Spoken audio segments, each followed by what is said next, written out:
अपने 2 दिवसीय दौरे पर देर रात भागलपुर पहुंचे बिहार के उप मुख्यमंत्री तारकिशोर प्रसाद ने दिन की शुरुआत बरारी स्थित कुप्पा घाट में संत महर्षि मेही आश्रम पहुंचकर उनके समाधि स्थल पर पुष्पांजलि कर आश्रम के साधु संतों से आशीर्वाद प्राप्त किया। इस दौरान उप मुख्यमंत्री ने आश्रम में स्थित गुफा, गौशाला, साधु संतों के प्रार्थना कक्ष सहित पूरे आश्रम का मुआयना किया और प्रार्थना कक्ष में कुछ समय बिताने के लिए ध्यान भी लगाया। इस दौरान उप मुख्यमंत्री ने कहा कि भारत साधु संतों और ऋषि मुनियों का देश है। प्राचीन काल में संतों के द्वारा अध्यात्म और जीवन के संबंध में जो बातें कही गई थी, संत महर्षि मेही जी ने उसको अपने जीवन में उतारकर प्रतिपादित कर दिखाया है। जीवन की मर्यादा के विषय में उनके द्वारा कही गई बातें आज भी प्रासंगिक और जीवन के लिए महत्वपूर्ण है।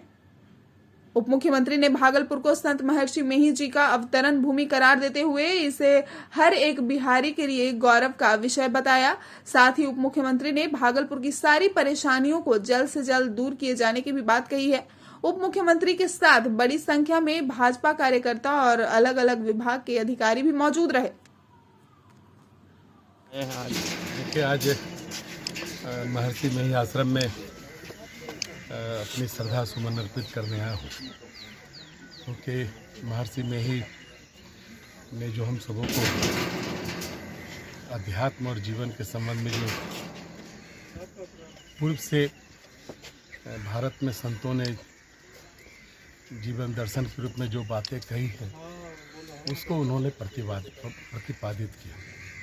वे अलौकिक संत के रूप में हम सबों के बीच रहे और आज भी उन्होंने जो बातें कही है जीवन के बारे में, अध्यात्म के बारे में, वो आज भी प्रासंगिक है।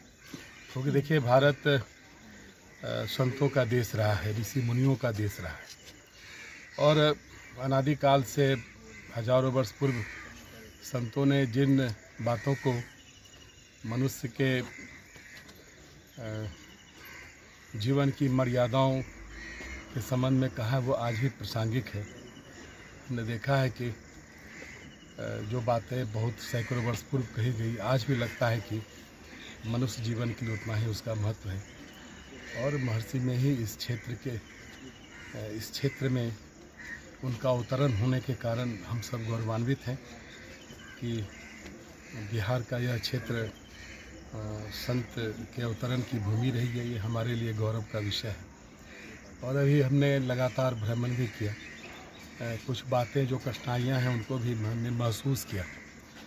हमारा प्रयास रहेगा उन कठिनाइयों को धीरे धीरे कैसे दूर करें, जो एक चुनौती है उसको हम करने का प्रयास करेंगे। सर, कटाव यहाँ पर लगातार ठीक है, वो जो हम जो एक दो पंक्ति बोले सब उसी में निहित है। सड़क का भी सर हाल वही है।